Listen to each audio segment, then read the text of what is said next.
قال ويجوز بيع الطعام والحبوب مكايلة ومجازفة۔ امام قدوری رحمۃ اللہ علیہ فرماتے ہیں کہ گیہوں اور دیگر اناج کی بیع جائز ہے ناپ کر اور اندازے سے۔ ناپ کر اور اندازے سے مراد ہے ناپ کر کسی بھی چیز کو جو ناپتے ہیں، اندازے سے مراد یعنی کوئی بھی چیز اندازہ لگا کر بیع کریں تو اس سے بیع کیا ہو جائے گی؟ جائز ہوتی ہے۔ وَهَذَا إِذَا بَاعَهُ بِخِلَافِ جِنسِهِ وَهَذَا إِذَا بَاعَهُ بِخِلَافِ جِنسِهِ، اور یہ اس صورت میں ہے جب کہ اسے بیچے اس کے جنس کے برخلاف، یعنی اندازے سے لگا کر۔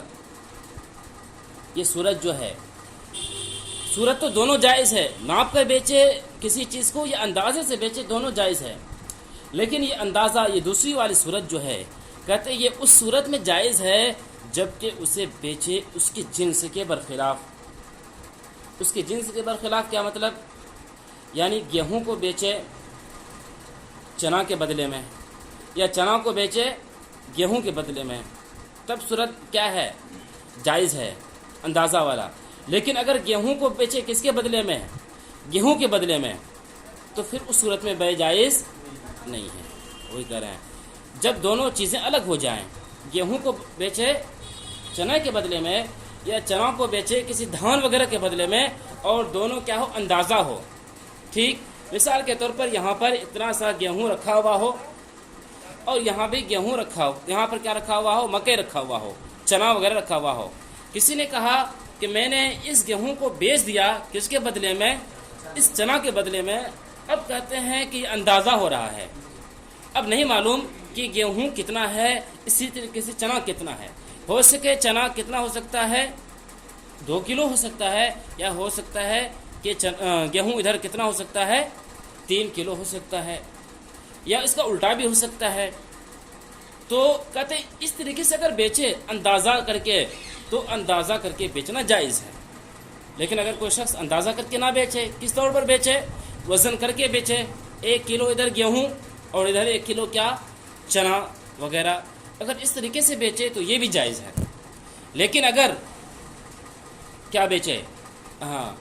مکمل پہلے دیکھ لیں۔ وَهَذَا إِذَا بَاعَهُ بِخِلَافِ جِنسِهِ، اور یہ اس صورت میں ہے جب کہ اس کو بیچے اس کے جنس کے برخلاف۔ دیکھیں بیچ رہے ہیں نا، ایک طرف کیا ہے؟ گیہوں ہے، دوسری طرف کیا ہے؟ چنا ہے۔ اب گیہوں کو اندازے سے بیچ رہے ہیں، کس کے ذریعے سے؟ چنے کے ذریعے سے، تو یہاں پر جنس بدل گیا۔ جب جنس بدل گیا، اب اس دونوں چیز کو چاہے ہم ناپ کر بیچیں یا کیا کریں، یوں ہی اندازہ کر کے بیچ دیں تو بیچنا جائز ہے۔ کیوں؟ اس لیے کہ نبی کریم صلی اللہ علیہ وسلم کا ارشاد ہے، لقوله علیہ السلام، اس لیے کہ نبی کریم صلی اللہ علیہ وسلم کا ارشاد ہے، اذا اختلف النوعان فبيعوا كيف شئتم بعد ان يكون يدا بيد۔ اس لیے کہ نبی کریم صلی اللہ علیہ وسلم کا ارشاد ہے جب دو چیزیں مختلف ہوں، اذا اختلف النوعان، جب دو چیزیں مختلف ہو، فبيعوا كيف شئتم، تو تم اسے بیچو جس طرح چاہو، فبيعوا تو تم اسے بیچو، كيف شئتم جس طرح چاہو، بعد ان يكون يدا بيد، بعد اس کے کہ وہ ہاتھوں ہاتھ ہو، بعد یہ کہ وہ ہاتھوں ہاتھ ہو، یعنی نقد ہو، ادھار نہ ہو۔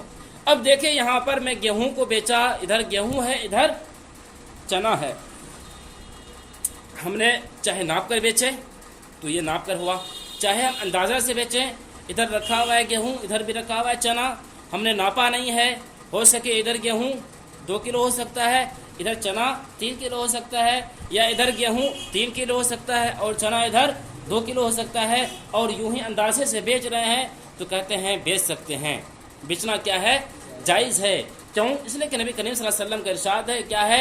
اذا اختلف النوعان، جب دو چیزیں کیا ہوں؟ مختلف ہوں۔ اب مختلف ہے نا، گیہوں کی جنس الگ ہے، چنے کی جنس الگ ہے، دو چیزیں الگ ہو گئیں، تو اب کہتے ہیں فبیعوا کیف شئتم، تو تم اسے بیچو جس طریقے سے چاہو، بعد ان یکون یدا بید، بعد اس کے کہ وہ ہاتھوں ہاتھ ہو۔ کیا مطلب؟ یعنی جب اندازے سے بیچیں گے تو وہ کیا ہو؟ نقد ہو، ادھار نہ ہو۔ بخلاف ما اذا باعه بجنسه مجازفة لما فيه من احتمال الربا، برخلاف اس صورت کے جبکہ اسے بیچے اسی کی جنس سے اندازہ کر کے، برخلاف اس صورت کے جبکہ اس کو بیچے اسی کے جنس سے اندازہ کر کے، یعنی دونوں جنس ایک ہو، ادھر بھی گیہوں، دائیں طرف بھی گیہوں، بائیں طرف بھی گیہوں، دونوں طرف کیا ہے؟ گیہوں ہے۔ جب اب اس کو اگر اندازے سے بیچیں، یعنی ہم نے ناپا نہیں ہے، ادھر بھی گیہوں رکھا ہوا ہے، ادھر بھی گیہوں رکھا ہوا ہے، اگر ہم بولیں اس گیہوں کو میں نے بیچ دیا اس گیہوں کے بدلے میں، تو کہتے ہیں اس طریقے سے جائز نہیں ہے، اندازہ کر کے بیچنا جائز نہیں ہے۔ ہاں اس صورت میں جائز ہوگا ناپ کر، صرف پہلی صورت جائز ہوگا، دوسری صورت جائز نہیں ہوگی۔ بخلاف ما اذا باعه بجنسه مجازفة، برخلاف اس صورت کے جب وہ اس کو بیچے اس کے جنس سے مجازفتاً اندازہ کر کے، یعنی ایک ہی جنس ہو اور اندازہ کر کے بیچیں تو یہ والی صورت جائز نہیں ہے۔ کیوں؟ لما فیہ من احتمال الربا، اس لیے کہ اس میں ربے کا احتمال ہے، ربا کا احتمال یعنی سود کا احتمال ہے۔ کیوں؟ ہو سکتا ہے جب ہم اندازے سے بیچ رہے ہیں، ہو سکے ادھر یہ دائیں طرف والا گیہوں 2 کلو کا ہو اور بائیں طرف 3 کلو کا ہو، اور حدیث میں آیا ہے جب دو ایک ہی جنس ہو، ایک ہی جنس کی خرید و فروخت جب کریں گے تو برابری ہونا چاہیے، کمی بیشی نہیں ہونی چاہیے، اس لیے کہ جب کمی یا بیشی ہوگی وہ چیز تو یہ ربا ہوتا ہے۔ کیا ہوتا ہے؟ یہ سود ہوتا ہے۔ تو اب دیکھیں یہاں پر ایک طرف دائیں طرف بھی گیہوں ہے، بائیں طرف بھی گیہوں ہے، اگر ہم اس کو بیچیں کس کی وجہ سے؟ اندازے کے ذریعے سے، یعنی گیہوں کو گیہوں کے بدلے میں لیں تو اندازہ ہوا، تو گویا کہ اگرچہ ہم کو یقین نہیں ہے کہ یہاں پر زیادہ ہے، لیکن احتمال تو ہے، امکان تو ہے کہ زیادہ ہو سکتا ہے، اور قاعدہ ہے کہ ہر وہ صورت جہاں پر ربے کا احتمال ہو، جہاں پر سود کا احتمال ہو، وہ صورت بھی ناجائز ہے، اس لیے جب دونوں جنس ایک ہو اس کو اندازے سے بیچیں گے تو یہاں پر بے جائز نہیں ہوگی، ربا کے احتمال پائے جانے کی وجہ سے۔ بخلاف ما اذا باعه بجنسه مجازفة لما فيه من احتمال الربا، اس لیے برخلاف اس صورت کے جبکہ اس کو بیچے اسی کے جنس سے اندازہ کر کے، اس لیے کہ اس میں ربا کا احتمال ہے۔ اب دیکھیں جو مسئلہ بیان کیا گیا تھا کہ گیہوں یا اسی طریقے سے دوسرے اناج جبکہ دونوں کی جنس کیا ہو؟ الگ ہو، اس کو کیا کر کے بیچ سکتے ہیں؟ ناپ کر یا اندازے سے۔ جب ناپ کر بیچیں گے تو کسی بھی طریقے کوئی اشکال نہیں ہے، لیکن جب اندازے سے بیچیں گے تو ہو سکے کمی بیشی تو ہو سکتا ہے، ایک طرف کم ہو سکتا ہے، دوسری طرف زیادہ ہو سکتا ہے، تو اس صورت میں جھگڑا وغیرہ ہو سکتا ہے۔ تو کہتے ہیں کہ نہیں، اس صورت میں جھگڑا نہیں ہو سکتا ہے، اس لیے کہ سامنے والا خود ہی دیکھ رہا ہے کتنا ہے، سامنے والا خود ہی راضی ہے اس چیز کو لینے کے لیے۔ اسی طرح لأن الجہالت غیر مانعۃ من التسلیم والتسلم، اور اس لیے کہ جہالت مانع نہیں ہے، والجہالت غیر مانعۃ، جہالت مانع نہیں ہے من التسلیم والتسلم، دینے اور لینے سے۔ جہالت مانع نہیں ہے دینے اور لینے سے، کیا مطلب؟ یعنی دائیں طرف کیا ہے؟ گیہوں ہے، بائیں طرف چنا ہے، اب ہم نے اس کو ناپا نہیں ہے، اندازہ ہے، اندازے سے بیچ رہے ہیں۔ جب اندازے سے بیچ رہے ہیں کہتے ہیں کہ اگرچہ یہ مبی مجھول ہے نا، یعنی ہم کو معلوم نہیں ہے 2 کلو ہے یا 2 کلو جو چنا ہے پتہ نہیں، ہو سکے گیہوں ہے یا نہیں ہے، ہم کو معلوم نہیں ہے، مجھول ہے، تو کہتے ہیں کہ اگرچہ مجھول ہے لیکن بائع اور مشتری دونوں راضی ہیں۔ جب دونوں راضی ہیں تو راضی ہونے کی وجہ سے دینے میں اور لینے میں کوئی بھی رکاوٹ نہیں ہے، بائع بھی خوشی سے دینا چاہے گا اور مشتری بھی خوشی سے لینا چاہے گا، اس بنا پر یہاں پر مجھول ہونے کے باوجود بھی یہ بے جائز ہو جائے گی۔ وَلِأَنَّ الْجَهَالَةَ غَيْرُ مَانِعَةً مِنَ التَّسْلِيمِ وَالتَّسَلُّمِ، اور اس لیے کہ جہالت مانع نہیں ہے دینے اور لینے سے، فَشَابَهَهُ جَهَالَةَ الْقِيمَةِ، پس یہ مشابہ ہو گیا قیمت کے مجھول ہونے کی طرح۔ بس یہ مشابہ ہو گیا قیمت کے مجہول ہونے کی طرح. کیا مطلب؟ دیکھیں اس کو سمجھنے کے لیے، اس لفظ کو سمجھنے کے لیے ایک چیز سمجھنا پڑے گا. ایک آتا ہے ثمن اور دوسرا آتا ہے قیمت. ثمن کسے کہتے ہیں؟ ثمن کہتے ہیں کہ جو بائع اور مشتری کے درمیان جو قیمت طے ہو اسے کہتے ہیں ثمن.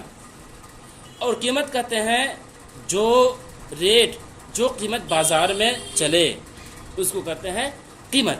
اس لیے کہ بسا اوقات ہوتا ہے کہ آدمی کوئی چیز خرید کر لے کر آئے، جب اپنے گھر وغیرہ میں خرید و فروخت کریں گے تو چاہے یا تو کم میں بیچیں گے زائد میں بیچیں گے. اس طریقے سے ہوتا ہے.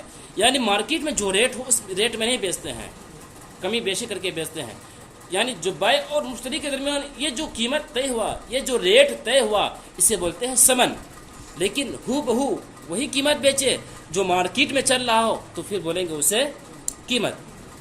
تو اب دیکھیں اسے کہتے ہیں فشابہ جہالت القیمتی، تو وہ قیمت کے مشابہ ہو گیا. کیا مطلب؟ یعنی دیکھیں کہ جب بائع اور مشتری خرید و فروخت کر لیتے ہیں، ٹھیک، ثمن متعین ہو گیا. ثمن متعین ہونے کے بعد لیکن قیمت کیا رہتا ہے؟ مجہول. یعنی یہ ثمن تو متعین ہوا بائع اور مشتری کا، لیکن مارکیٹ میں اس کا کیا ریٹ چل رہا ہے معلوم ہے؟ نہیں معلوم ہے. قیمت مجہول ہے. لیکن قیمت مجہول ہونے کے باوجود بھی بیع کیا ہو جاتی ہے؟ جائز ہو جاتی ہے، درست ہو جاتی ہے. اسی طرح سے یہاں پر اندازہ سے جو بیچ رہے ہیں، اگرچہ یہاں پر اندازہ دو الگ چیز اندازے سے بیچ رہے ہیں، صفت اگرچہ یہاں پر مجہول ہے، صفت اگرچہ یہ مجہول ہے، لیکن یہ ایسا مجہول ہے کہ اس میں کسی بھی طریقے کی رکاوٹ نہیں ہے. اس میں کسی بھی طریقے کی رکاوٹ نہیں ہے. یہاں پر بائع اور مشتری خوشی خوشی یہاں پر لینا چاہ رہا ہے. جب بائع اور مشتری خوشی خوشی لینا چاہے تو پھر کچھ بھی نہیں کر سکتے ہیں. آئی بات اتنا سمجھ میں؟ دیکھیں ترجمہ دیکھ لیں وہاں سے. قال امام قدوری رحمۃ اللہ علیہ فرماتے ہیں وَيَجُوزُ بَيْعُ الطَّعَامِ وَالْحُبُوبِ مُكَايَلَةً وَمُجَازَفَةً. امام قدوری رحمۃ اللہ علیہ فرماتے ہیں کہ گیہوں اور دیگر اناج کی بیع جائز ہے ناپ کر اور اندازے سے. وَهَذَا إِذَا بَاعَهُ بِخِلَافِ جِنسِهِ، اور یہ اس صورت میں ہے جبکہ اس کو بیچے اس کی جنس کے برخلاف. لقولہ علیہ السلام، اس لیے کہ نبی کریم صلی اللہ علیہ وسلم کا ارشاد ہے اذا اختلف النوعان فبیعوا کیف شئتم، کہ جب دو چیزیں مختلف ہو جائیں تو تم اسے بیچو جس طرح چاہو. بعد ان یکون یدم بیدن، بعد اس کے کہ وہ ہاتھوں ہاتھ ہو. بخلاف ما اذا باعه بجنسه مجازفة، برخلاف اس صورت کے جب کہ اس کو بیچے اسی کی جنس سے اندازے کے ذریعہ. لما فیہ من احتمال الربا، اس لیے کہ اس میں ربا کا احتمال ہے. وَلِأَنَّ الْجَهَالَةَ غَيْرُ مَانِعَةٍ مِنَ التَّسْلِيمِ وَالتَّسَلُّمِ، اور اس لیے کہ بیع کا مجہول ہونا مانع نہیں ہے دینے اور لینے سے. فشابہ جہالت القیمتی، بس یہ مشابہ ہو گیا قیمت کے مجہول ہونے کی ہی طرح. آگے اتنی بات سمجھ میں؟ اب چلیں آگے دیکھیں. قال امام قدوری رحمۃ اللہ علیہ فرماتے ہیں وَيَجُوزُ بِإِنَاءٍ بِعَيْنِهِ لَا يُعْرَفُ مِقْدَارُهُ وَبِوَزَنٍ حَجَرٍ بِعَيْنِهِ لَا يُعْرَفُ مِقْدَارُهُ. امام قدوری رحمۃ اللہ علیہ فرماتے ہیں وَيَجُوز، اور بیع جائز ہے، وَيَجُوز اور بیع جائز ہے، بِإِنَاءٍ بِعَيْنِهِ متعین برتن میں، بِإِنَاءٍ بِعَيْنِهِ متعین برتن میں، لا يعرف مقدارہ، کہ جس کے مقدار معلوم نہ ہو، لا يعرف مقدارہ، جس کے مقدار معلوم نہ ہو. وہ بوزن حجر بعینہ، اور متعین پتھر کے وزن کے ذریعے، اور متعین پتھر کے وزن کے ذریعے، لا يعرف مقدارہ، جس کی مقدار معلوم نہ ہو. یعنی مسئلے میں بیان کیا گیا کہ متعین برتن ہو، لیکن وہ برتن کتنے کا ہے، 5 کلو کا ہے، 6 کلو کا ہے، 7 کلو کا ہے، معلوم نہیں ہے، لیکن سامنے میں ہے، متعین ہے، ٹھیک، مقدار معلوم نہیں ہے.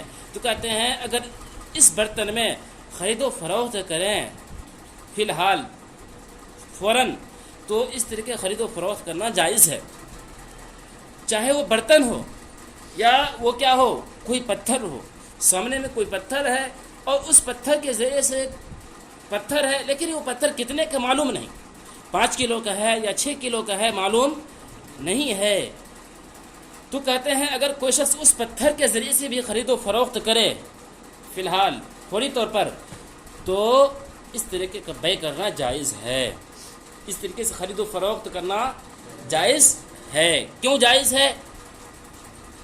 بائع اور مشتری دیکھ رہے ہیں۔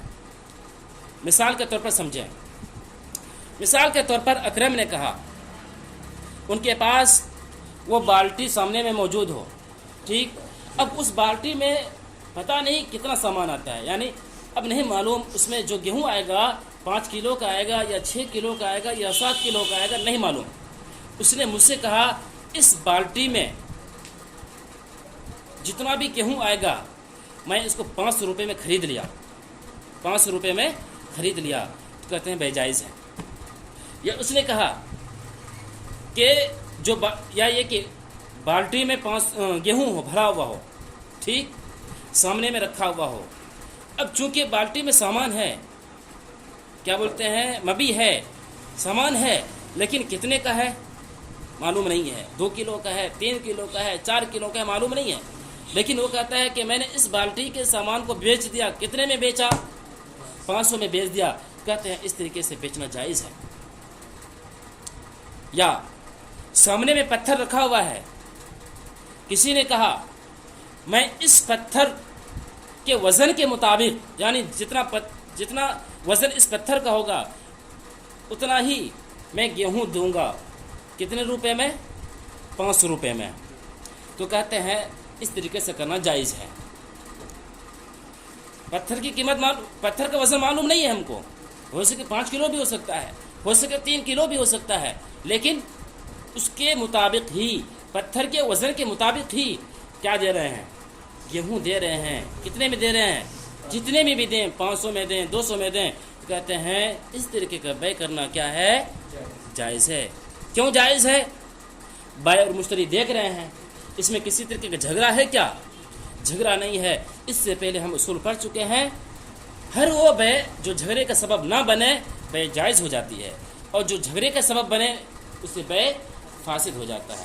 اب یہاں پر دیکھیں، لأن الجہالۃ لا تفضی الی المنازعۃ، لأن الجہالۃ لا تفضی الی المنازعۃ، اس لیے کہ جہالت جھگڑے کا سبب نہیں بنتا ہے، اس لیے کہ جہالت جھگڑے کا سبب نہیں بنتا ہے، جہالت جھگڑے کا سبب نہیں بنتا ہے، کیا مطلب، یعنی برتن جو بالٹی تھی، ہم نے اس بالٹی میں گیہوں بھر کر جو دوسرے کو دیا، کتنے میں دیا، 500 میں دیا، اور اس بالٹی کا کیا ہم کو معلوم نہیں ہے کہ بالٹی میں کتنا یہ آتا ہے، گیہوں آتا ہے یا کوئی بھی سامان آتا ہے، اب یہ مبی کا مجہول ہے نا، یہ مبی مجہول ہے، یہ صورت، یا کیا اس نے سامنے پتھر تھا، سامنے پتھر کو اسی کے مطابق، اسی کے وزن کے مطابق گیہوں دے دیا، اب جب گیہوں دیے ہیں، یہ گیہوں کتنے کا ہوا، یہ مبی، یہ گیہوں 2 کلو کا ہے یا 3 کلو کا ہے، 4 کلو ہوا، معلوم ہے، معلوم نہیں ہے، لیکن کہتے ہیں مجہول ہے، لیکن یہ مجہول ایسا ہے جو جھگڑے کا سبب نہیں بنتا ہے، اس لیے بیع کیا ہے، جائز ہے۔ لأن الجہالۃ لا تفضی الی المنازعۃ، اس لیے کہ جہالت جھگڑے کا سبب نہیں بنتا ہے۔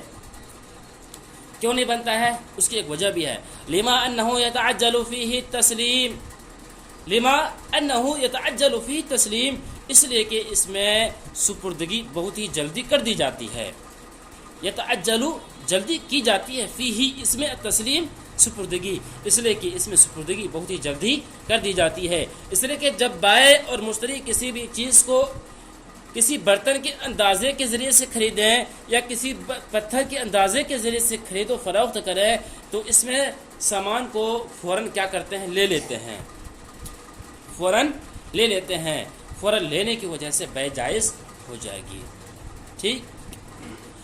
فَيَنْدُرُ هَلَاكُهُ قَبْلَهُ، نادر ہے اس سے پہلے اس کا ہلاک ہونا، نادر ہے اس سے پہلے اس کا ہلاک ہونا، کیا مطلب، یعنی ہونا تو یہ چاہیے تھا وہ برتن جن کا وزن معلوم نہیں ہے، اسی طریقے سے وہ پتھر جن کا وزن معلوم نہیں ہے، جب ایسی چیز سے بے کریں، بے جائز نہیں ہونا چاہیے تھا، اس لیے کہ اگر یہ ٹوٹ جائے یا گم ہو جائے تو سامان کو دوبارہ کیسے دیں گے؟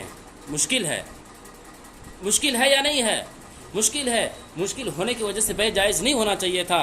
لیکن کہتے ہیں کہ جب بھی ہم خرید و فروخت کریں، خرید و فروخت کے وقت ہم نے جب کہا اس پتھر کے وزن کے مطابق ہم گیہوں دیں گے تو پتھر ایسا ہے کہ فوراً گم ہو جائے، فوراً گم ہو جائے گا کیا؟ فوراً گم نہیں ہوگا، اس لیے کہ جب ہم اس کو ناپ کر دیں گے، اس کو تو ہم فوراً دیں گے ناپ کر، ایسا تو نہیں کہ ہم دیر کریں گے ناپنے میں، ہم ناپنے میں دیر نہیں کریں گے۔ اس لیے یہ پتھر جس کا وزن ہم کو معلوم نہیں ہے، یہ ہم سے اگرچہ اس وزن معلوم نہیں ہے لیکن یہ پتھر گم نہیں ہوگا ابھی۔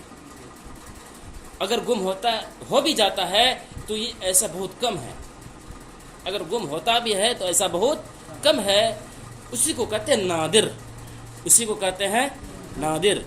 فَيَنْدُرُ هَلَاكُهُ قَبْلَهُ، بس اس سے پہلے اس کا ہلاک ہونا کیا ہے؟ نادر ہے۔ آئی بات سمجھ میں ہے؟ یعنی اس سے پہلے ہلاک ہونا نادر ہے، یعنی جس وقت خرید و فروخت کریں گے، خرید و فروخت کے وقت وہ پتھر فوراً ہلاک ہو جائے، ایسا نہیں ہوتا ہے، بہت ہی کم ہوتا ہے۔ جب بہت کم ہوتا ہے اس بنا پر ہی برتن چاہے برتن متعین ہو لیکن ان کا مقدار معلوم نہ ہو، اسی طریقے سے پتھر متعین ہو لیکن اس کا وزن معلوم نہ ہو، تو ایسی برتن سے اور اسی طریقے سے ایسے پتھر سے بیع کرنا جائز ہے۔ ٹھیک، بخلاف السلم، برخلاف سلم کے، برخلاف سلم کے، برخلاف سلم کے کیا مطلب؟ یعنی کوئی شخص بیع سلم کرے، بیع سلم کہتے ہیں کہ آدمی مبی پہلے دے دے، مبی کیا کرے؟ مبی پہلے نہ دے، سمن پہلے دے۔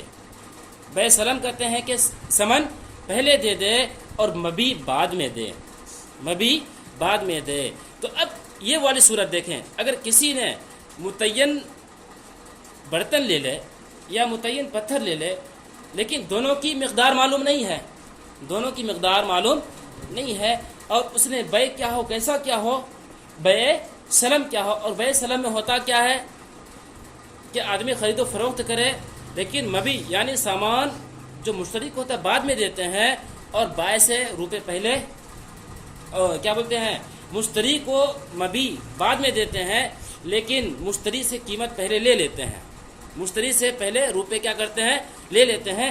جب ایک متعین پتھر جن کی مقدار معلوم نہیں ہے، اسی طریقے سے ایک متعین برتن جس کی مقدار معلوم نہیں ہے، اگر ایسے برتن سے ہم خرید و فروخت کریں گے، ہو سکے وہ کیا ہو جائے، گم ہو جائے، گم ہو سکتا ہے یا نہیں ہو سکتا ہے، وہ گم ہو جائے۔ یا پتھر یہاں پر تھا، پتھر کسی نے پھینک دیا، جب پتھر پھینک دیا، بیع ہوئی تھی کس بات پر؟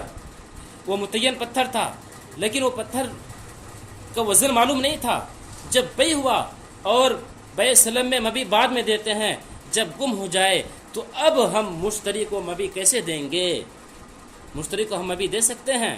مشتری کو ہم مبی واپس مبی نہیں دے سکتے ہیں، بہت ہی مشکل ہے۔ کیوں مشکل؟ اس بنا پر ہے جس پتھر کے ذریعے سے ہم نے بیع کیا تھا وہ پتھر کا وزن تو ہم کو معلوم تھا نہیں، اور وہ پتھر تو اب ہمارے پاس ہے نہیں، وہ کیا ہو گیا، گم ہو گیا۔ اس بنا پر متعین پتھر جن کا وزن معلوم نہ ہو اور متعین برتن جن کا وزن معلوم نہ ہو تو یہ بیع سلم اس سے جائز نہیں ہوتی ہے۔ کیوں نہیں ہو سکتی ہے؟ لأن التسلیم فیہ متأخر، اس لیے کہ اس میں سپرد کرنا متأخر ہے، اس لیے کہ اس میں سپرد تاخیر سے ہوتی ہے، اس لیے کہ اس میں سپرد تاخیر سے ہوتی ہے۔ والہلاک لیس بنادر قبلہ، اور اس سے پہلے ہلاک ہونا نادر نہیں ہے، اور اس سے پہلے ہلاک ہونا نادر نہیں ہے کا مطلب یعنی اکثر و بیشتر یہ ہلاک ہو جاتا ہے، یہ ہلاک ہو جاتا ہے۔ اس لیے کہ جس وقت ہم خرید و فروخت کیے، خرید و فروخت کرنے کے بعد اب وہ پتھر کو اگر ہم نہیں رکھیں گے، ہو سکے وہ گم ہو سکتا ہے۔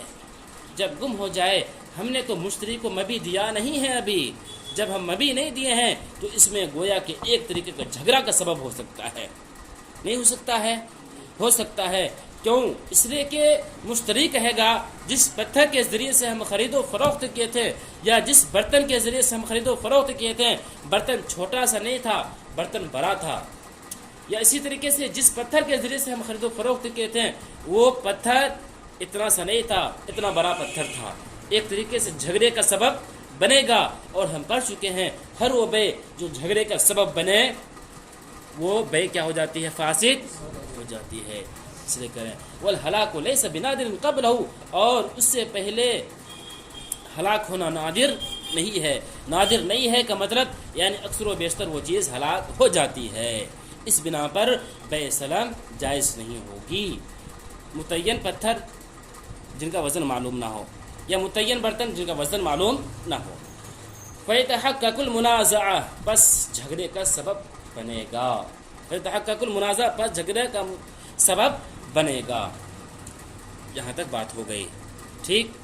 اب کہتے ہیں وعن ابی حنیفہ، اور امام ابو حنیفہ رحمۃ اللہ علیہ سے مروی ہے انہ لا یجوز فی البیع ایضاً، کہ وہ بیع میں بھی جائز قرار نہیں دیتے ہیں، وہ بیع میں بھی جائز قرار نہیں دیتے ہیں۔ یعنی امام ابو حنیفہ رحمۃ اللہ علیہ کہتے ہیں جس طریقے سے بیع سلم میں متعین برتن جن کی مقدار معلوم نہ ہو، اسی طریقے سے متعین پتھر جن کی مقدار معلوم نہ ہو، اس سے بیع سلم نہیں ہوتا ہے، اسی طرح سے بیع دیگر بیع بھی نہیں ہونی چاہیے، اسی طریقے سے بیع نہیں ہونی چاہیے۔ والاول اصح و اظہر، لیکن پہلا ہی سب سے زیادہ صحیح اور واضح ہے۔ پہلا ہی سب سے زیادہ صحیح اور واضح ہے کا مطلب یعنی جو مسئلہ بیان کیا گیا کہ متعین پتھر جن کا وزن معلوم نہ ہو، اسی طرح سے متعین برتن جن کا وزن معلوم نہ ہو، اس سے بیع جائز ہو جاتی ہے۔ یہی مسئلہ صحیح ہے، یہی مسئلہ صحیح ہے اور بالکل واضح ہے۔ آئی بات سمجھ میں؟ دیکھیں پھر ایک بار اس کو یوں ہی ذہن میں۔ مسئلہ کیا تھا؟ مسئلہ یہ گزرا کہ متعین پتھر ہو، متعین ہو گیا لیکن اس کا وزن کتنا ہے معلوم نہیں، اسی طرح سے متعین برتن ہے لیکن اس کی مقدار کیا ہے، اس میں کتنا سامان آتا ہے یہ بھی معلوم نہیں ہے۔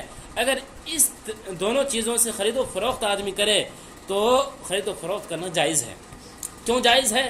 اس لیے کہ آدمی خود دیکھ رہا ہے، سامنے والا دیکھ رہا ہے کہ جو خرید و فروخت کر رہے ہیں ہم کتنے میں کر رہے ہیں، ٹھیک۔ لیکن یہ خرید و فروخت اس کے ذریعے سے بیع سلم نہیں ہوگی۔ بیع سلم کیوں نہیں ہوگی؟ اس لیے کہ بیع سلم میں مبیع بعد میں دیتے ہیں اور ثمن پہلے لے لیتے ہیں، قیمت پہلے لے لیتے ہیں۔ اب یہاں پر بیع سلم میں جب خرید و فروخت کریں گے، بیع سلم میں چونکہ بیع سلم کے تھے متعین پتھر لیکن ان کی مقدار معلوم نہیں تھا، اسی طرح سے متعین برتن لیکن اس کا مقدار معلوم نہیں تھا۔ لیکن اگر یہ دونوں چیز کیا ہو جائے؟ گم ہو جائے، تو گم ہونے کے بعد مشتری کو یہ سامان پہنچانا مشکل ہوگا، مشکل کی وجہ سے بیع سلم متعین پتھر جس کی مقدار معلوم نہ ہو، اسی طریقے سے متعین برتن جس کی مقدار معلوم نہ ہو، اس سے بیع سلم جائز نہیں ہوتا ہے۔ بیع سلم کے لیے جائز ضروری ہے کہ جو بھی برتن ہو ان کی مقدار کا جاننا ضروری ہے، یعنی جاننا پڑے گا جو برتن کے ذریعے سے ہم خرید و فروخت کر رہے ہیں وہ 5 کلو کا ہے یا 6 کلو کا ہے یا 10 کلو کا ہے، اس کو متعین کرنا ضروری ہوگا۔ اسی طریقے سے اگر ہم پتھر کے ذریعے سے بیع سلم کر رہے ہیں تو پتھر کا بھی جاننا ضروری ہوگا، یہ پتھر 2 کلو کا ہے یا 3 کلو کا ہے یا 5 کلو کا ہے، اس لیے کہ اگر پتھر گم ہو جائے گا، گم ہونے کے بعد سامان ہم کو 1 کلو یا 2 کلو مل جائے گا، 1 کلو یا 2 کلو مل جائے گا اگرچہ پتھر ہم کو نہ ملے۔ بس ترجمہ دیکھیں۔ قال امام قدوری رحمۃ اللہ علیہ کہتے ہیں وَيَجُوزُ بِإِنَاءٍ بِعَيْنِهِ لَا يُعْرَفُ مِقْدَارُهُ وَبِوَزَنٍ حَجَرٍ بِعَيْنِهِ لَا يُعْرَفُ مِقْدَارُهُ۔ امام قدوری رحمۃ اللہ علیہ کہتے ہیں اور بیع جائز ہے متعین برتن میں جن کا مقدار معلوم نہ ہو اور متعین پتھر میں وزن کے ذریعے جن کی مقدار معلوم نہ ہو، لأن الجہالت لا تفضی الی المنازعۃ، اس لیے کہ جہالت جھگڑے کا سبب نہیں بنتا ہے، لما انہ یتعجل فیہ التسلیم، اس لیے کہ اس میں سپرد کرنا جلدی پایا جاتا ہے، فیندر ہلاکہ قبلہ، پس اس کا اس سے پہلے ہلاک ہونا نادر ہے، بخلاف السلم، برخلاف بیع سلم کے، لأن التسلیم فیہ متأخر، اس لیے کہ اس میں سپرد کرنا متأخر ہے، اس لیے کہ اس میں سپرد دیر سے پایا جاتا ہے. والہلاک لیس بنادر قبلہ، اور اس سے پہلے ہلاک ہونا نادر نہیں ہے. فتحقق المنازعۃ، پس جھگڑے کا سبب بنے گا. وعن ابی حنیفہ رحمۃ اللہ علیہ انہ لا یجوز فی البیع ایضا، اور امام ابو حنیفہ رحمۃ اللہ علیہ کہتے ہیں کہ بے میں بھی جائز نہیں ہے. والاول اصح و اظہر، اور پہلا ہی سب سے زیادہ صحیح اور واضح ہے.